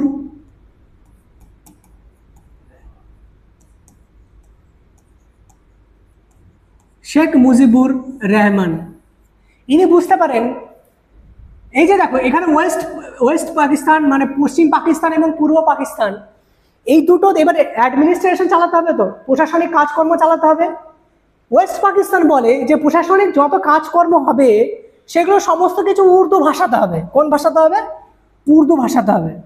কিন্তু এখানে তো বেঙ্গলি লোকজন বসবাস করছে, তারা কি করে উর্দু জানবে? তারা তো উর্দু জানে না। তারা বলে যে না না, উর্দু তোমরা অফিসিয়াল ল্যাঙ্গুয়েজ করো না, তাহলে অ্যাডমিনিস্ট্রেশনে প্রবলেম হবে। আর সব থেকে বড় কথা, এইখান থেকে যদি এইখানে কোনো কিছু অ্যাডমিনিস্ট্রেশন করতে হয়, ওপর দিয়ে তো আসতে পারবে না। এয়ারফোর্স আসতে পারবে কি ওপর দিয়ে? এবার পর আসতে পারবে কি পাকিস্তান? এখান থেকে আসতে পারবে? ইন্ডিয়ান এয়ার স্পেস পার করতে হবে, আর ইন্ডিয়া কি এয়ার স্পেস ইউজ করতে দেবে? দেবে না। তাহলে একমাত্র এই মানে ওয়েস্ট পাকিস্তান এবং ইস্ট পাকিস্তানের কানেক্টিভিটির একটাই রাস্তা, সেটা হলো সমুদ্র পথ। কি থাকে? সমুদ্র পথ। পাকিস্তানের এখানে করাচি পোর্ট রয়েছে, এবং অ্যারেবিয়ান সি ইউজ করে, ইন্ডিয়ান এশিয়ান ইউজ করে, বে অফ বেঙ্গলের মাধ্যমে তারা অ্যাডমিনিস্ট্রেশন কাজ চালাচ্ছিল। যখন দেখলো না না, উর্দু তো আমাদের চলবে না, তখন বাংলাদেশের যে শেখ মুজিবুর রহমান আছেন, ইনি কি করলেন? ইনি স্লোগান দিলেন। স্লোগান কি দিলেন? যে আমরা ওয়েস্ট পাকিস্তান থেকে, এই পাকিস্তান থেকে আমরা সেপারেট হতে চাই, আমরা নিজেরা একটা ইন্ডিপেন্ডেন্ট দেশ হতে চাই। এইটার পাগলা হয়ে যায় কি কথা শুনে। ও বলে কি ইন্ডিপেন্ডেন্ট হয়ে যাবে তুমি? কোনো মতেই পসিবল নয়। যে এই কথা বলে শেখ মুজিবুর রহমান, শেখ মুজিবুর রহমানকে অ্যারেস্ট করে নেয়। অ্যারেস্ট। আর শেখ মুজিবুরকে যখন অ্যারেস্ট করে নেয়, এনার যে সাপোর্টার ছিলেন, যেনাকে বলা হতো মুক্তি বাহিনী, তাই না? সাপোর্টার মুক্তি বাহিনী প্রোটেস্ট স্টার্ট করে যে না না, কি জন্য আমাদের লিডারকে অ্যারেস্ট করে নেওয়া হলো, তাড়াতাড়ি ছাড়ো। হ্যাঁ, আর পাকিস্তান এতটাই মানে খালি ক্লাস হয়ে আছে, তাই পাকিস্তান এতটাই নির্লজ্জ যে এরা না তাদের সৈন্যকে পাঠিয়ে দেয় এখানে বাংলাদেশে, এবং এইখানে 40 লাখ লোককে মেরে দেয়, 4 লাখ মেয়ের সাথে রেপকে করে। মানে এত ভয়ঙ্কর এদের মানবিকতা থাকে। বুঝতে পেরেছো?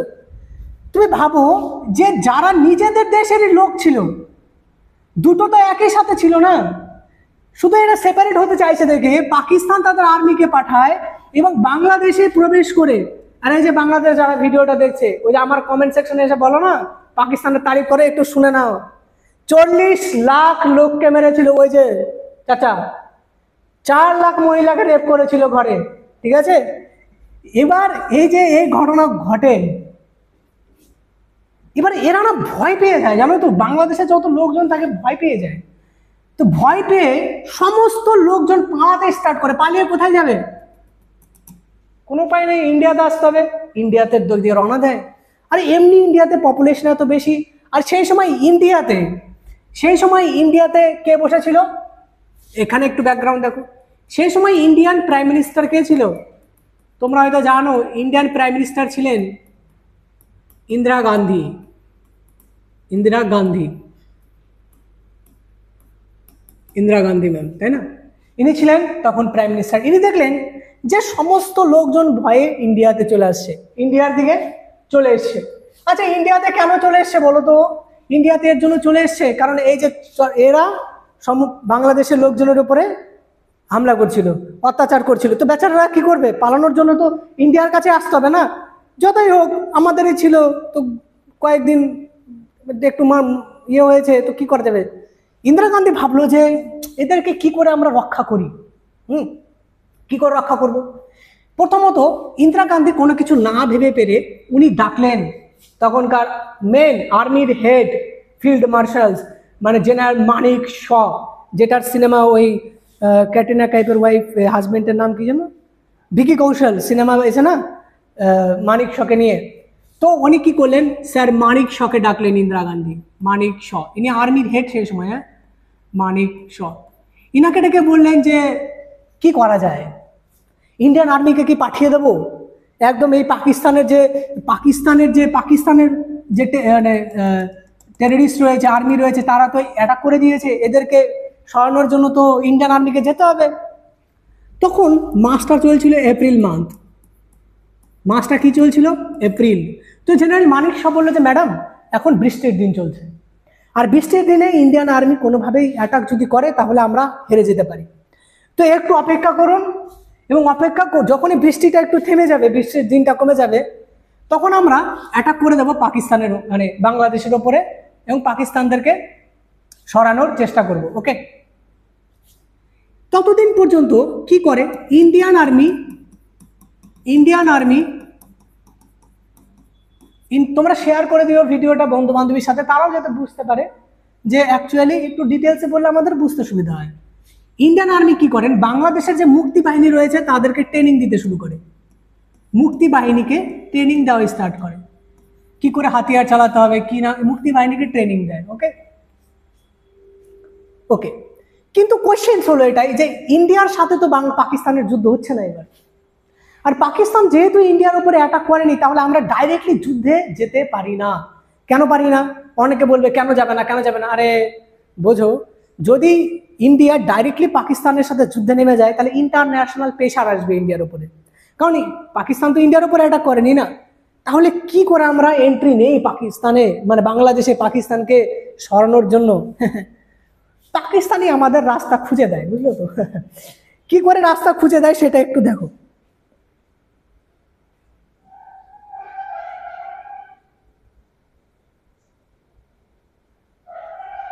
কি করে রাস্তা খুঁজে দেয় শোনো। এদিকেই কাহিনী চলছিল, পাকিস্তান একটা ভুল করে দেয়। কি ভুল করে?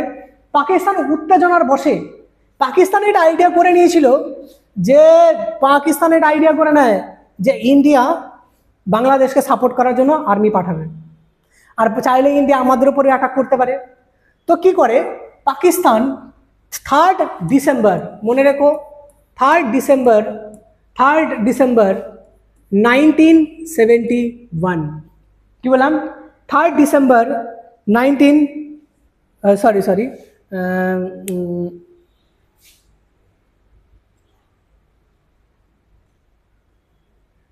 হ্যাঁ এই টাইমেই, মানে 3rd ডিসেম্বরের দিকে 1971, মানে 1971 তোমার ইন্ডিয়া পাকিস্তান ইয়ে হবে না, মানে ইন্ডিয়া হচ্ছে বাংলাদেশে যুদ্ধ করবে, তাই না, এবং বাংলাদেশ স্বাধীন হবে। কিন্তু তার আগে পাকিস্তান মিস্টেক করে দেয়। পাকিস্তান কি মিস্টেক করে? পাকিস্তান মিস্টেক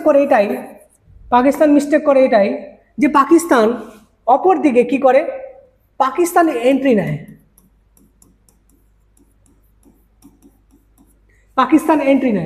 কোথায় এন্ট্রি নেয়, জম্মু কাশ্মীরের শ্রীনগর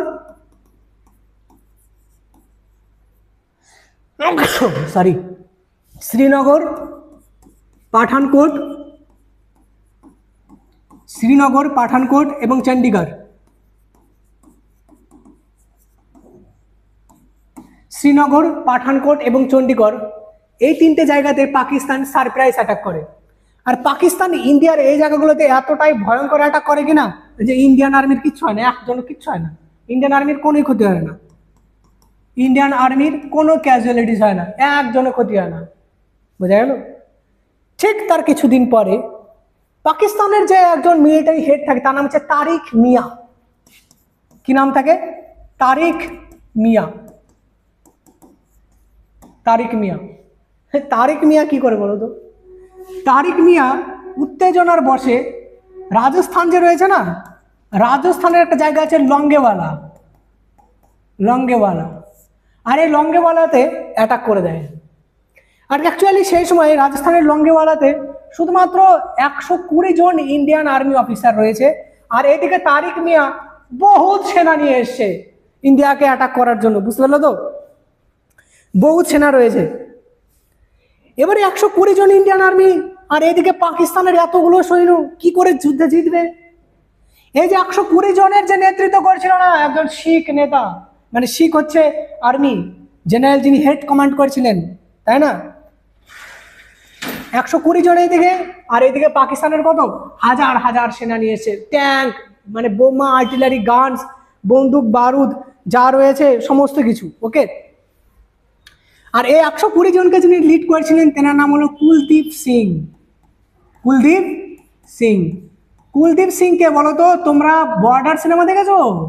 বর্ডার সিনেমাটা যে সানি দেওয়ালের রোল করেছেন কুলদীপ সিং, উনি দেখলেন যে ঠিক আছে আমাদের কাছে সেনা কম আছে, তো কি হয়েছে, অ্যাকচুয়ালি কুলদীপ সিং এর কাছে অর্ডার আসে যে তাড়াতাড়ি এই যে জায়গা রয়েছে লঙ্গেওয়ালা জায়গাটা, এই জায়গাটা খালি করে দাও, কারণ পাকিস্তান হামলা করবে, তো জায়গাটা খালি করে দাও। কুলদীপ সিং বলে না না না না, আমরা পেছনে সরবো না, দেখি পাকিস্তানের কত ক্ষমতা আছে। তো ভালো করে বোঝো, এটা মনে করো বাউন্ডারি, এদিকে রয়েছে ইন্ডিয়ার 120 জন আর্মি, আর এটাকে হেড করছেন কেন? কুলদীপ সিং। ওকে, মানে সানি দেওয়াল। বুঝতে পারলে? এদিকে কত জোর, এদিকে কি পাকিস্তান, তারিক মিয়া ট্যাঙ্ক, আর্টিলারি, গানস, বোমা, বারুদ সমস্ত কিছু নিয়ে এসছে। ইনি বুদ্ধি লাগালো। ইনি কি বুদ্ধি লাগালো? ইনি বুদ্ধি লাগালো যে দেখো এই যে মাইন্স বিছিয়ে দিল এখানে সামনে না, মানে এই যে মনে করে এটা বাউন্ডারি আসবে, পাকিস্তান যে আসবে কি না, এখানে বাউন্ডারি থাকে, তো বাউন্ডারি যে রয়েছে, তো প্রথমে সামনে এই জায়গাগুলোতে অরিজিনাল তিনটে মাইন্স বসিয়ে দেয় অরিজিনাল। বোঝা গেল? কিন্তু 3টে মাইন্স তো বসিয়ে দিল অরিজিনাল এগুলো, আর বাদ বাকি জায়গাগুলো না হাজার হাজার জায়গাতে, একদম পুরো হাজার হাজার জায়গাতে টিফিন বাটি মিশিয়ে দেয়, টিফিন বক্সগুলো। বুঝতে পারলে? এবার পাকিস্তানের যখন ট্যাঙ্ক আসে, প্রথম ট্যাঙ্ক আসলো ব্লাস্ট, সেকেন্ড ট্যাঙ্ক আসলো ব্লাস্ট, থার্ড ট্যাঙ্ক আসলো ব্লাস্ট। তারিক মিয়া অবাক হয়ে যায়, কি ব্যাপার, এখানে 120 জন আর ট্যাঙ্ক এত ব্লাস্ট হয়ে গেল। বলো দাঁড়াও তাড়াতাড়ি এই ট্যাঙ্কগুলো খুঁজে বের করো। তো ট্যাঙ্কগুলো খুঁজতে বেলায়, একটা খোঁজে দেখে টিফিন বক্স, খুঁজতে সারা রাত পার হয়ে যায়, 6 ঘন্টা লেগে যায়, 6 আওয়ার্স। আর ততক্ষণে ইন্ডিয়ান এয়ারফোর্স চলে আসে। ইন্ডিয়ান এয়ারফোর্স এসে পাকিস্তানকে এদিকে ধোয়াধার করে দেয়। বুঝতে পারলো তো? আর এদিকে বাকি থাকলো কে? এদিকের কাহিনী শেষ। এবার আসলে এদিকের কাহিনী, এদিকে তো মানে ধুয়ে দিল, তাই না? ইন্ডিয়ান আর্মি পাকিস্তানকে এদিকে শিক্ষা দিয়ে দিয়েছে, পাকিস্তানের মনোবল একদম পুরো ভেঙে গেছে যে না না, আমরা মনে হয় আর পারবো না। এবার এদিকে কাহিনী আসে ইন্ডিয়ান নেভি বলে যে না, আমরাও তো এবার আমাদেরও একটু অপরচুনিটি পাওয়া উচিত, আমাদের কিছু দাও। এবার এদিকে ইন্ডিয়ান আর্মি অ্যাক্টিভ হয়ে যায়। ইন্ডিয়ান আর্মি কি বলে, ইন্ডিয়ান নেভি। এদিকে এবার দেখো ভালো করে শোনো, এদিকে ইন্ডিয়ান নেভি খবর পায় যে দেখো পাকিস্তানকে যদি সরাতে হয় বাংলাদেশ থেকে তাহলে কি করতে হবে। এইদিকে ভালো করে মনে রাখো, এই যে বাংলাদেশ রয়েছে ইস্ট পাকিস্তান, এখানে রাখা রয়েছে আইএনএস বিক্রান্ত। এখানে কে ছিল? আইএনএস বিক্রান্ত। এখানে ছিল আইএনএস বিক্রান্ত, বোঝা গেল? আর আইএনএস বিক্রান্ত কি বলো তো, এটা হচ্ছে এয়ারক্রাফট ক্যারিয়ার। মানে এখানে যে জাহাজটা রয়েছে মানে এয়ারক্রাফট ক্যারিয়ার, এখান থেকে এয়ারক্রাফট উঠতে পারে, মিসাইলস লাগানো আছে। এবার এটা কি না বাংলাদেশকে সাপোর্ট করছিল, মানে ইন্ডিয়ান আর্মিকে সাপোর্ট করছিল বাংলাদেশকে স্বাধীন হওয়ার জন্য। ধারাধার বম্বিং, কোনো অসুবিধা নেই। এই খবরটা পৌঁছায় পাকিস্তানে। পাকিস্তান ভাবে যারে কিভাবে সম্ভব, কে সাপোর্ট করছে। তো পাকিস্তান বুঝতে পারে আইএনএস বিক্রান্ত এই পুরো জায়গাটা দত্তের মতো দাঁড়িয়ে আছে। আইএনএস বিক্রান্তকে যদি না মারা যায় তাহলে আমরা বাংলাদেশকে কোনোদিনও মানে আর পাবো না। তো পাকিস্তান তখন কি করে, আইএনএস বিক্রান্তকে মারার জন্য পাকিস্তান পাঠালো পিএনএস গাজী। পিএনএস মানে হচ্ছে Pakistan naval ship. PNS Ghazi টক টক টক টক করে রওনা দেয়। ইন্ডিয়ান ইন্টেলিজেন্স খবর পায় যে পিএনএস গাজী আইএনএস বিক্রান্তকে মারতে আসছে। তো এটা রটিয়ে দেয় যে আইএনএস বিক্রান্ত অ্যারাবিয়ান মানে বে অফ বেঙ্গলে নেই, সে কোথায় আছে? আন্দামান নিকোবরে রয়েছে। আর ঠিক সেই সময় না বিশাখাপত্তনমে রয়েছে, বলে দেয় যে বিশাখাপত্তনমে রয়েছে। কিন্তু অরিজিনালি আইএনএস বিক্রান্তকে সরানো হয় না, কিন্তু রটিয়ে দেয় ইন্ডিয়াতে যে আইএনএস বিক্রান্ত আর মানে বে অফ বেঙ্গলে নেই, এই সাইডে নেই, কোথায় আছে? বিশাখাপত্তনমে রয়েছে। ইন্ডিয়ানস জানতো যে পাকিস্তানের কিছু উল্টাপাল্টা লোকজন আছে ছদ্মবেশে ইন্ডিয়াতে। তো বলে বিশাখাপত্তনমে এমনি এমনি রটিয়ে দেয় যে দেখো বড় জাহাজ আসবে, তাড়াতাড়ি জায়গাটা খালি করো, বিশাল রুটি চাল ডাল সমস্ত কিছু কেনে। বিশাখাপত্তনমে সেই সময় আইএনএস রাজপুত নষ্ট হয়ে পড়েছিল। পিএনএস গাজী খবর পায় যে আইএনএস বিক্রান্ত আর এখানে নেই, কোথায় আছে? বিশাখাপত্তনমে আছে। তো পিএনএস গাজী এখানে না গিয়ে কোথায় যায়? বিশাখাপত্তনমে। যেই জলের উপর থেকে মাথা তোলে পিএনএস আইএনএস রাজপুত অ্যাটাক করে, পিএনএস গাজী ব্লাস্ট হয়ে যায়। পিএনএস গাজী যে রয়েছে না, এই যে পিএনএস গাজী, এই পিএনএস গাজী ইউএসএ থেকে নিয়েছিল।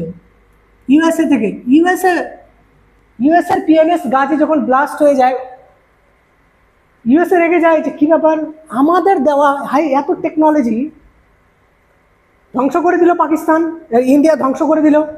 এবার কি মানে ইন্ডিয়াকে সাহায্য করার জন্য ইউএসএ কি করে, অনেকগুলো জাহাজ পাঠিয়ে দেয় ইন্ডিয়াকে মারার জন্য। এর সাথে সাথে ইউকে কেও সাপোর্টে নিয়ে নেয়। এদিক থেকে ইন্দিরা গান্ধী ফোন করে রাশিয়াকে। রাশিয়া কি করে, একদম পুরো 7 বেরিয়ে রয়েছে, একদম পুরো জাহাজের একটা ব্যাটালিয়ন্স পাঠিয়ে দেয়। দুজন সামনাসামনি, একদিকে ইউএসএ একদিকে রাশিয়া।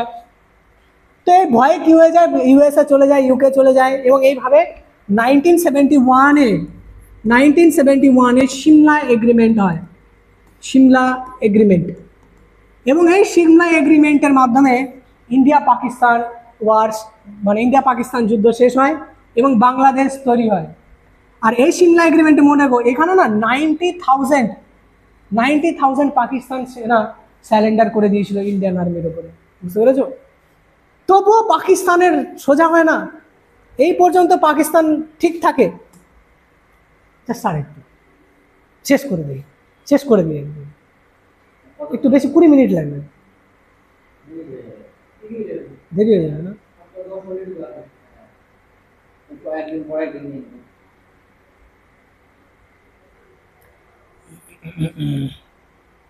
ঠিক আছে, বলতে হবে।